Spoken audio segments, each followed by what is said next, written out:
This is a story about Solomon and a problem baby. After David had reigned as king over the Israelites for 40 years and was a very old man, his son Solomon was anointed king and began to reign. He made an alliance with Pharaoh, king of Egypt, and married his daughter. Solomon loved and followed God as his father David had.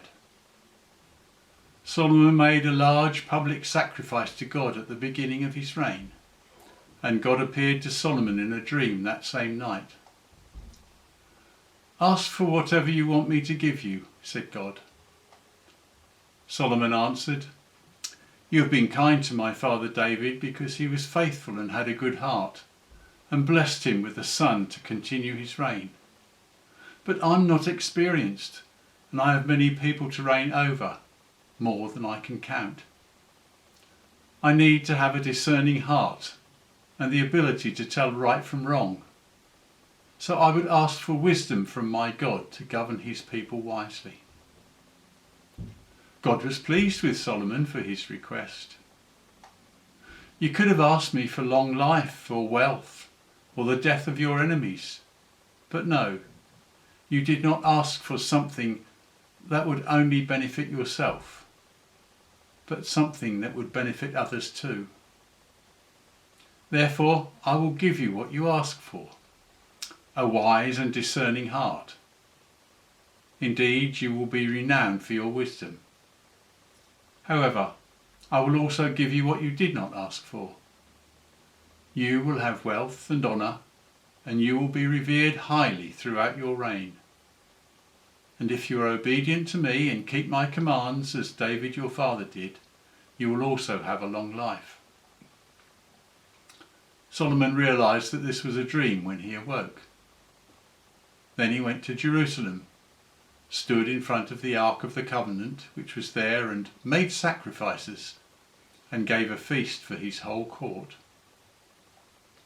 One day, 2 women came before Solomon with a baby.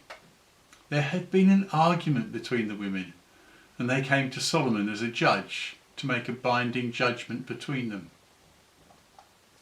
"Please explain your problem to me," he asked the women. One of the women replied, "We lived together in the same house, and no one else was there while these things happened. I had a baby, and 3 days later this other woman also had a baby. While she was sleeping, she rolled over onto her baby in the night, and he suffocated and died. Then she got up in the middle of the night and switched the babies, so that my healthy baby was in bed with her, and her dead baby she put into bed with me. I knew nothing of this until I awoke in the morning and got ready to feed my baby, only to discover that he was dead. But then, when I looked at him properly in the daylight, I realised this was her baby and not mine. It definitely wasn't the baby that I had given birth to just a few days ago." "Oh no," said the other woman, "the dead baby is yours. Mine is the living baby." "That's not true," said the first woman. "You know the dead baby is yours, and mine is the living baby." And so the women continued to argue in front of Solomon the king, that each of them was the mother of the living baby, and that the dead baby belonged to the other woman. Solomon spoke, "Ladies, I think I understand your dilemma." He looked at one woman. "You say your child is alive and that the other woman has the dead baby. But you," he said, looking at the other woman, "also say that the living child is yours, but the dead baby belongs to the other woman." "I have a way to solve this argument," said Solomon. "Bring me a sword." So an attendant brought a sword for Solomon. Then Solomon said, "We can resolve this issue right now. The best way to do this is to cut the baby in half, then you can each have half. Go ahead and cut the baby in half." "No," said one of the women. "You will kill the baby if you do that."